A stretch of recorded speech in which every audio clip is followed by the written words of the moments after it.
Hello. Night on Bald Mountain. Night on Bald Mountain. Night on Bald Mountain.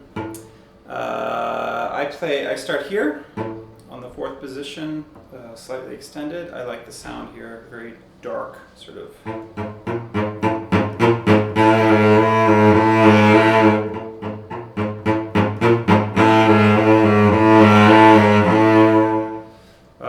Pretty powerful there. You can play here as well if you don't like to play down here.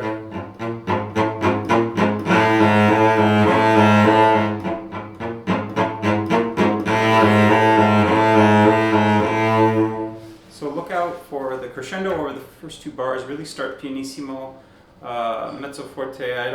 Maybe I play a little stronger than that. It's generally sort of thought of as being pretty ferocious. And then what's really important is the subito pianissimo after. Don't do this. Don't make a diminuendo. That's not what he wrote. And pretty quickly on comes the theme. You can play it here or here as you like. We do this bowing when we laid down the track. Max insisted that we do 2 downs, and that's probably good. It'll probably match what the trombones are going to do. A little breath. So it's 2 accents in a row. And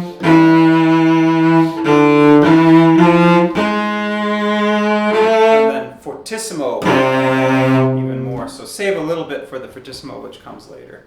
So from here you can play in this this register. I have a little bit of a wolf. Yeah, the wolf is acting up very much today. Let's see if we can eliminate that. A little better. And then legato, accent, and then really big.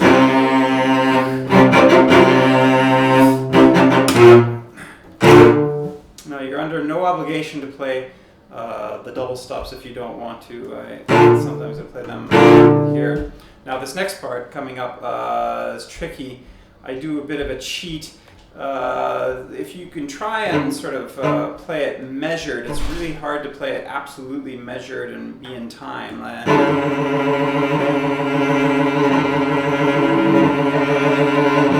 It takes a bit of effort. I do a cheat by doing a sort of a vibrato motion to get a real fast tremolo in that. If you can just do it with your, I would just use a lot of bow, and don't worry about starting the accent, because if you're not going to fit in exactly in the bar lines, then you just want to just sort of obscure the bow change a little bit.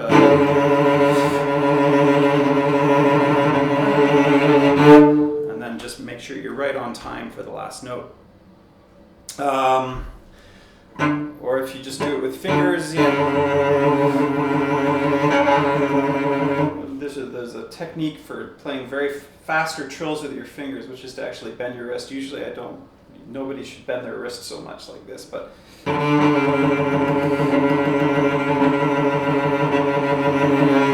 don't really use that technique a lot. It's I do I sort of stiffen the arm a little bit and do a vibrato motion. And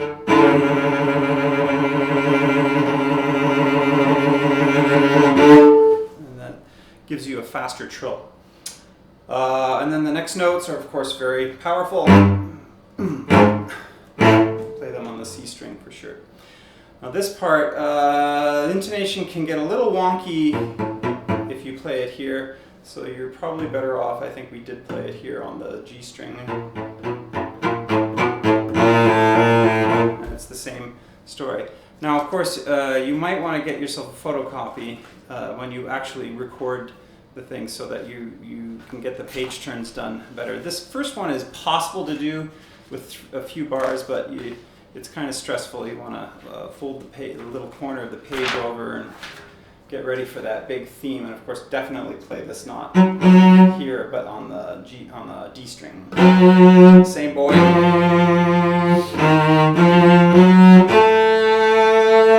And then fortissimo.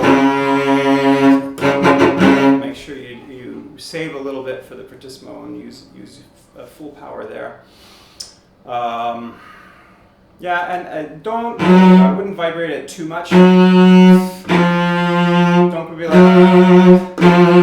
as much as that's tempting.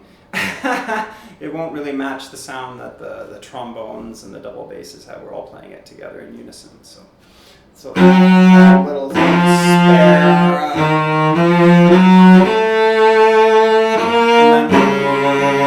And then very powerful. And then same thing here. You can play it here.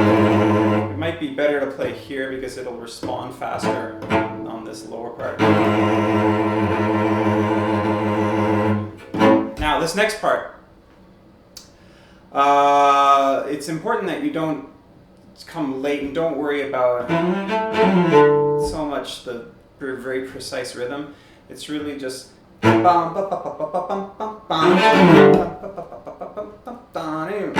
worry about the clarity of the notes. Just be some sort of just if you do that. But I think it makes sense to use the opens because there's the crescendo right there.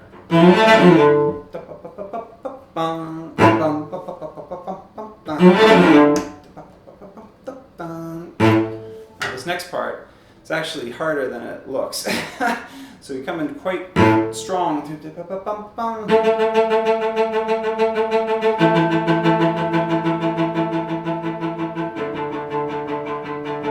So there's a slow down there, and you have to be very careful with the. Try and have real control over the stick of your bow, so that you have an excellent. Keep it. Don't be too far away from the string. With this, just keep it pretty close. And then there's an accent there. So 1, 2, 1, 1, 2, 2 diminuendo.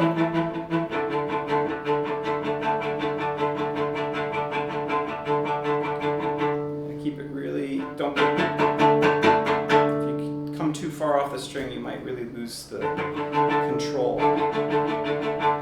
And you don't have to play the double stops if you don't want to. You can just play the top line or the bottom line. We can decide who plays a top line or who plays a top line later on Friday. So some of you can just. But then when we get to the poco più sostenuto right before C, let's use the open strings. It's a nice sound. And don't accent the last note. So we have this.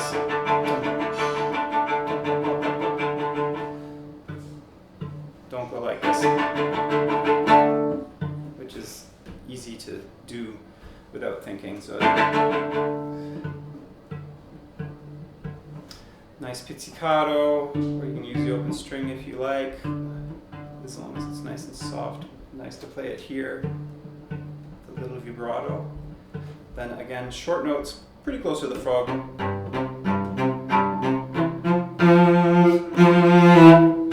And it goes forward there. You gotta watch. I know there's a click track. It'll help you.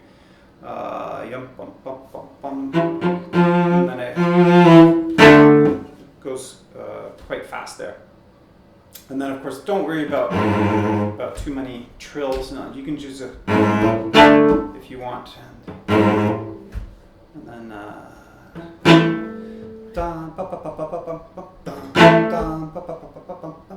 and again, you don't need to play the double stops if it's kind of confusing for you to focus on the intonation. You could just play that or that note, bottom top note. We could divide it again.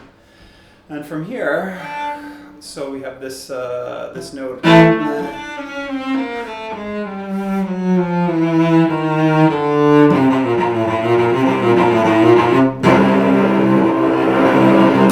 So this is the bowing we agreed to use and match the double basses. So we start the pianissimo up,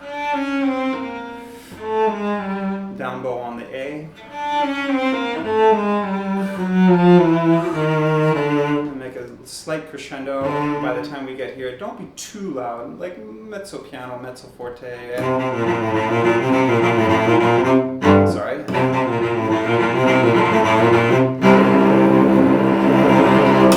And that's a weird trill again with an octave. It's pretty noisy. And I do a down bow instead of a slur into that last note at E. And then the next thing you need to know is to make sure you make these little grace notes before the beat. If you want to play, you play them, but it's rather more clear here just to do 1, 1, 3, 4 like this here. So backward extended fourth position on the F sharp. And if you think of the beat being before 1, 2, 1, 2. So you see I make the grace notes before the beat, and the B flat comes right on the beat. 1, 2, 1, 2. Not 1, 2, 1, 2. That would sound totally late, right? So 1, 2, 1, 2.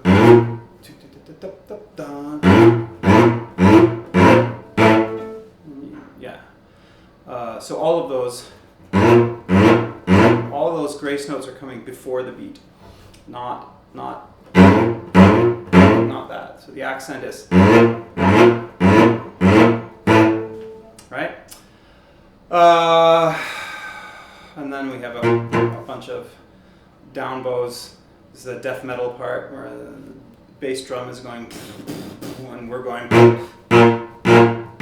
If you've got long hair, you can do this for the video. Fun. And then total stop, and then the bass starts again with, and we come in with our little ominous sounding. We can make a little vibrato, just sort of expression. And then mezzo forte later, a little bit. Now here, we want to start soft, but with good, solid accents. Dig in the string. So we play.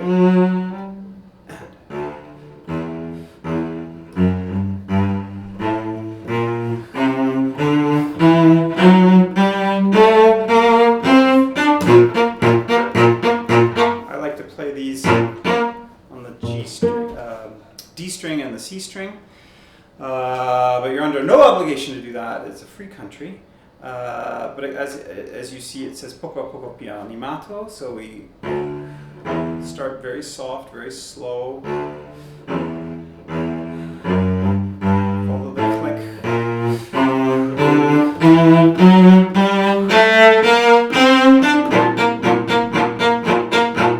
So very short notes. And then at G, I like to play it on the C string again, more powerful there. Now, this is where you definitely need a photocopy, or perhaps just the other side of the, when we played it through, I had another part. You could just photocopy the first line and then paste it on the side or something like that. Tape a little part of it on the side so that you don't miss coming in late. In the pre-pandemic time, everyone has a stand partner, and somebody turns the page for the person on the outside. But no more. Everyone is their own individual page turner now. So make sure you get that set up. So now the triplets. So we want to feel a real emphasis on the first beat. 1, 2, so we play the 1, 2. You see how I sort of play right around the balance point and have a good sort of motion from the elbow. I don't want to be like that. It's going to tense me up. So I really want to use what we call a détaché stroke with the arm from the elbow joint.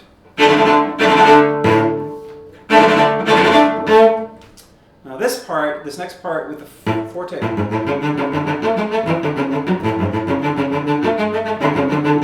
It's tricky. It's tempting to want to play it here, place it like this. I think you're better off playing it here, especially for power and less shifting. You only shift back to fourth position, second position, and then back to third position. So you only play it in 2 positions. So it's sort of third position of some kind. So if this technically, this would be third position. So this is somewhere between third and fourth position. Fourth finger on the A. Shift back again. And the stroke, if you can get it off the string, it's nice. If you don't feel like you can get it very off the string, then play close to the bridge, make sure it's very articulate. It's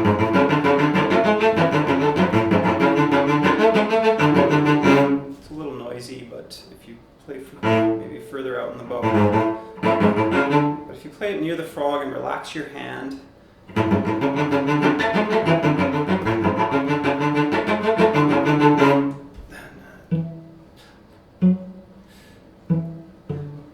it's nice if you can just vibrate just a little bit the pizzicatos afterwards. You don't do like that in the orchestra so much. You vibrate sort of after the pizzes. So it has you definitely don't want to obscure the pitch. And then have a twang sound. Just a little bit.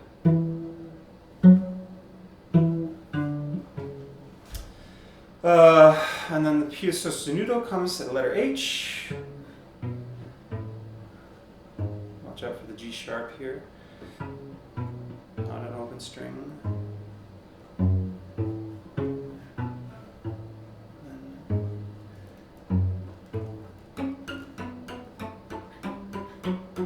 So you see what I'm doing there? This colegno means with the wood or with the stick.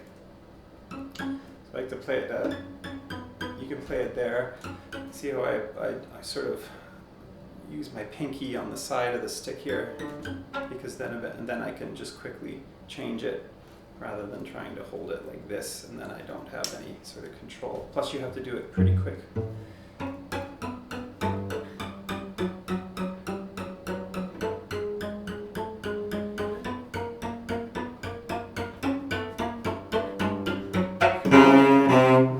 Crescendo, probably should have made a little more crescendo there.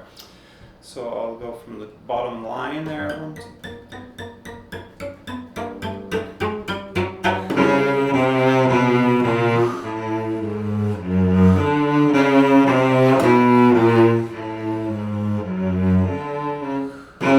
So you see what I have there. We have a part corrected there. There's a subito piano, sort of a subito. There's actually a decrescendo. From letter I, we play forte, and then two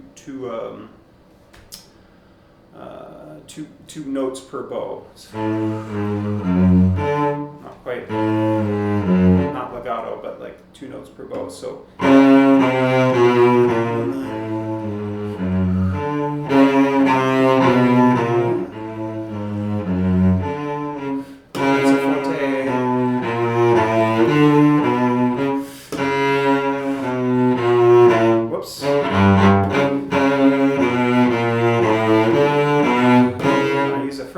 Here, because I'm getting ready for this thing, so I use the fortissimo.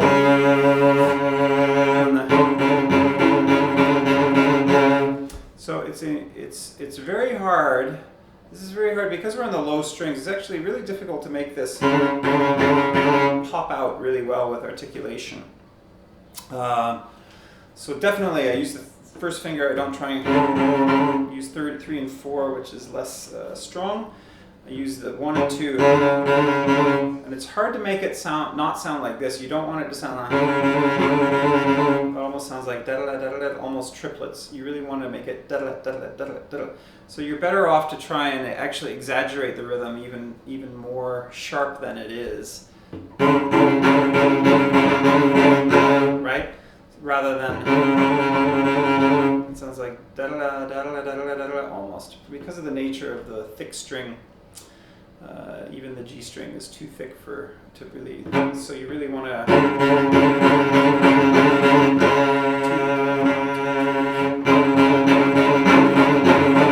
and then it goes a little faster. And again, you really want to,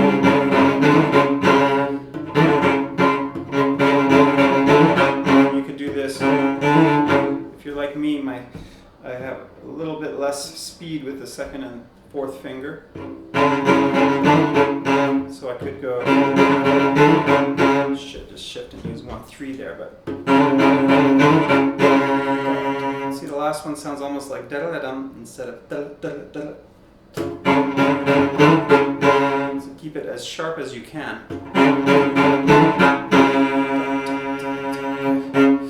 Right. 1, 2, 3, 4, 1. So you start a little less on the mezzo forte.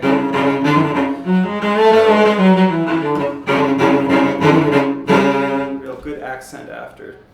And again, try and really sharpen the rhythm. It's difficult.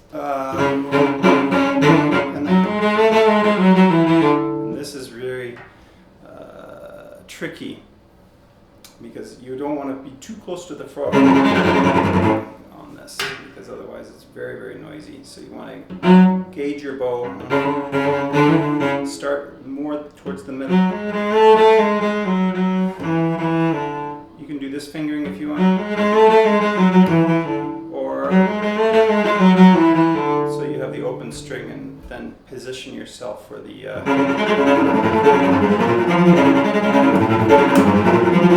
so you really want to feel an impulse on each triplet, even though it's fortissimo. And don't play it, remember I said don't play it too close to the frog because it gets really scratchy. You want to play it around the middle of the bow.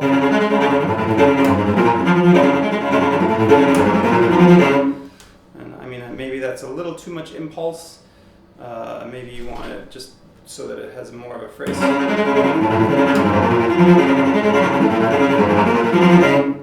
The other one is a little more clear, but that one has a bit more of a phrase to it. So yeah, from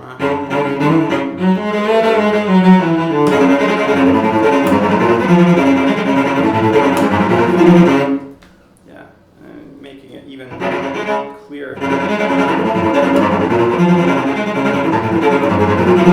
It's tempting to use a lot of bow, but it's probably better to use less bow.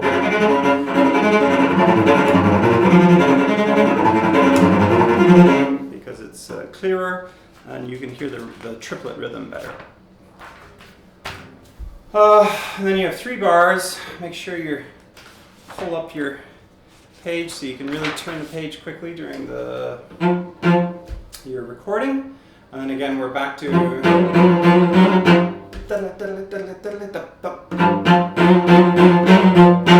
really as quick as you can with the rhythm with your fingers.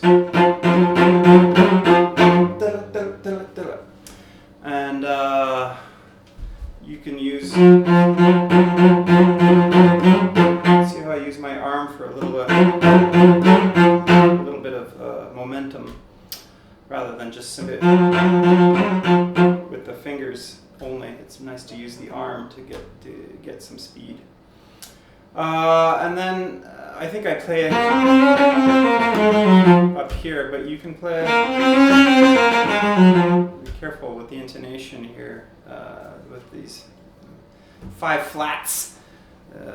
It's probably nicer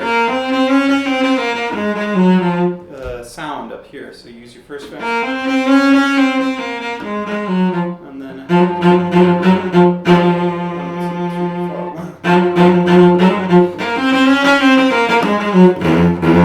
And immediately slower, pesante sostenuto, So you can play here. And then I like to, it's a little bit weird just to shift to the first position, but I feel it's sometimes nice. And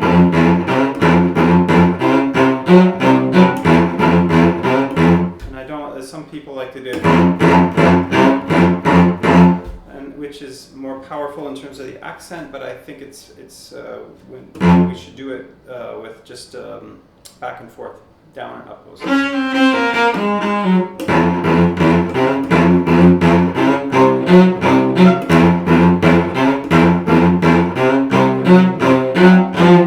And it's these little grace notes are probably more like on the beat rather than ba-dum. It's like da da da da da, because you don't want it. It sounds kind of late actually. It's just ba da ba da more. So it's like as if accents are on the grace note.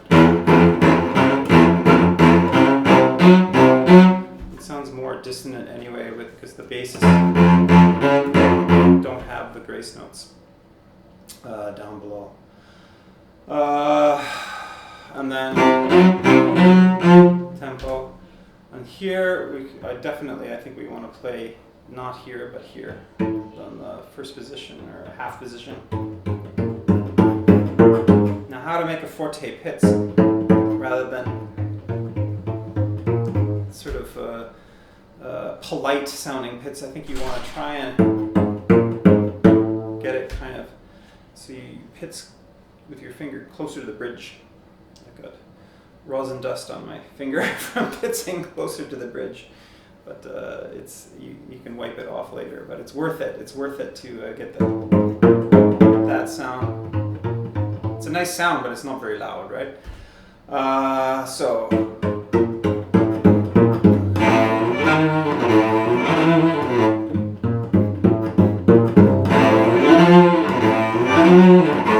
So just don't worry about so much accuracy with preciseness.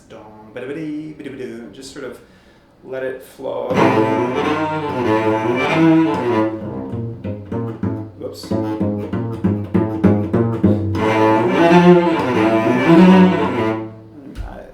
I think I slurred in the last note. It's sort of I don't really think you want to accent on the last note. And then again we have our theme, the famous theme that I think I remember from watching the Smurfs when I was a kid. Something like that.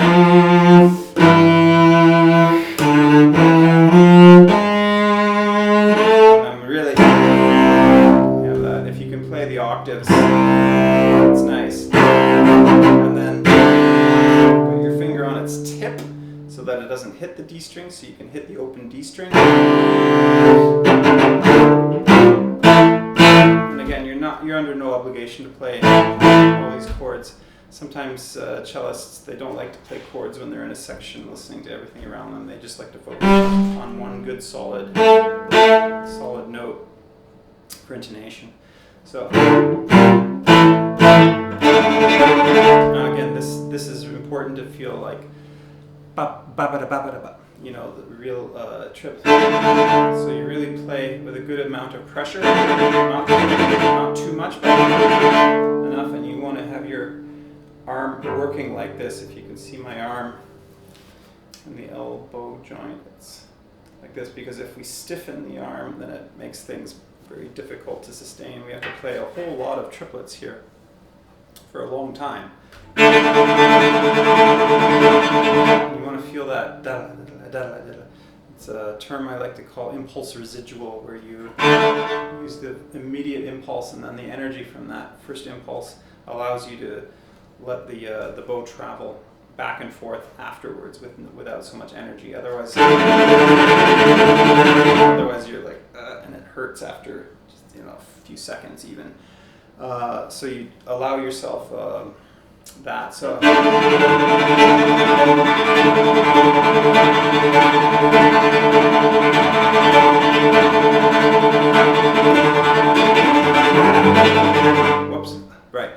So, yeah, I messed up a little bit there. So.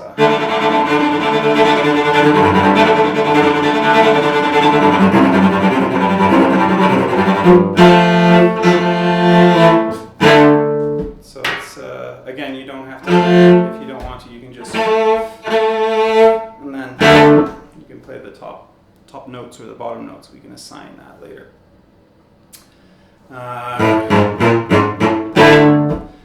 I honestly can't remember if we played through with down bows, but they are written in the part here after R. So yeah, this part is.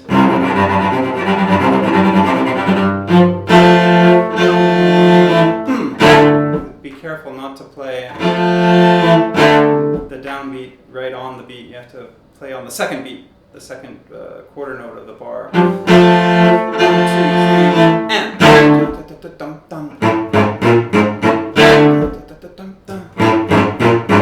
Again, I play it down here. You can play it there, but you see how much more noise I get. Hi everyone, sorry to interrupt this video while I use the printer. Nice. So yeah, I like to play it here.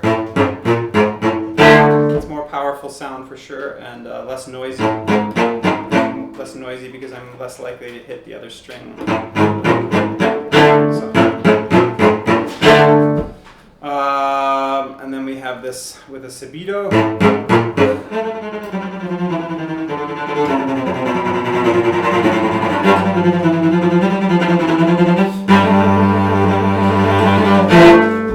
Oops. And yes, a printer job. There might be one more. There might be one more. So again, those triplets, you want to feel the. You can only really do that if you're pretty loose in the hand.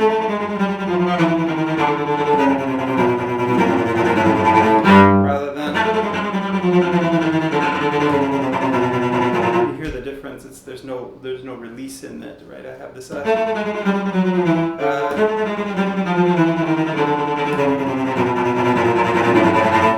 have a rather than sort of fuzzy. It's more defined, and it's a lot easier.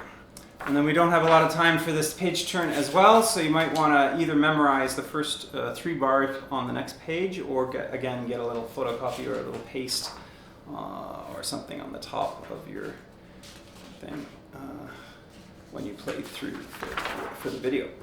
And then we have this.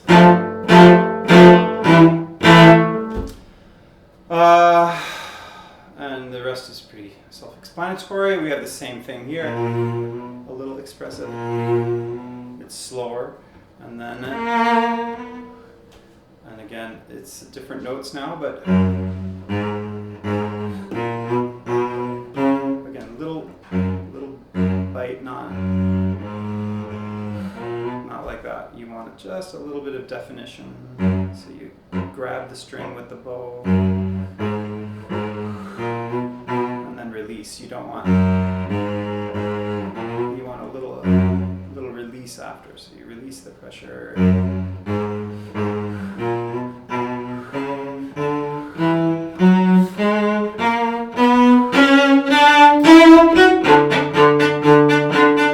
have this for a long time, and then animatu assai, which means faster, as fast as. And it is manageable. Again, if you can really see how I've got this, you might want to write in which group of triplets has what bow. He starts up bow.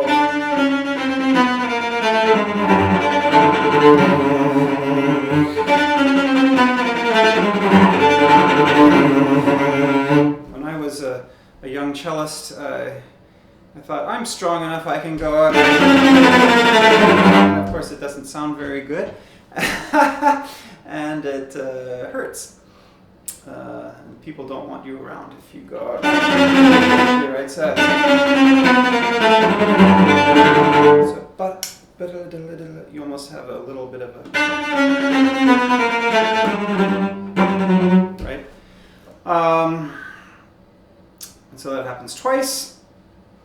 triple forte. Oh my goodness, with the accent. And then again, I play it here.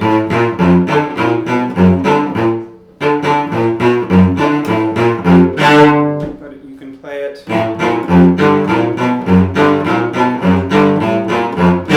you want. And then these pizzicatos are actually more difficult than you think to really make them sound beautiful and clear, and without too this is the thing when I played really close to the bridge, but these you don't want to. But I play there's a slightly different type of pits. I like to play at these pizzas because they're harmonics. The type of pits where I just touch the next string over. And I've got to wipe the rosin dust off my finger instead of like this, because I feel like this one is it's more like a, you know, if you ever go to a jazz club and you see a double bass player, jazz, they pits like this. I don't do that all the time in the orchestra. Sometimes we do really want to have these types of pizzas where we have a nice follow through with a nice loose wrist and soft fingers and very elegant, soft sound. In this case, I believe this is a nice sound. Not too close to the bridge because it's piano, so right around here. And of course, these have to be on time. Then it says pianissimo. Don't vibrate. I mean, if you vibrate at all, it's a tiny little, very small oscillation of vibrato. It's difficult after all this fast and furious playing to be like, not like have your bow shake and everything. So you gotta sort of hold your bow with the pinky a little bit and make sure you come in exactly right. So 2, 1, 2. And you have to count when you listen, and counting a lot. I have the measures numbered, so you measure them from 1 to 15, and then the last 16, of course, is the last measure. And then come right on time for the next one. Same thing. X. Same thing as pianissimo. Exactly the same thing. 16 measures less a eighth note rest. Last pits. And then even slower at Y. Meno mosso means less motion. Tranquillo means calm. Same thing. And that pit has marked mezzo forte. There seems to be a little time right before it. So it's a little louder. And then Z, or Z, depending on your preference, is in 4 slower, I think, and then triple piano, if you can, like even softer. And then mezzo forte pits. And then again, it's a little more comfortable sound with the pianissimo. And then it's very, very difficult to make sure that you are right on time with this. So it's really, that's the type of pits where, again, we're like pretty closer to the scroll or closer to the finger, and making a very soft pianissimo at the very end. Not as easy as you think to do something like that. Absolutely on time with your basses and all your fellow cellists. The rule is don't be first. Don't be the first one to pits. Be at least on time or after, but not before. Okay, good. So hopefully that'll help. I'll send this file to the 4 of you, and you can look at it or ignore it if you like, depending on what your preference is.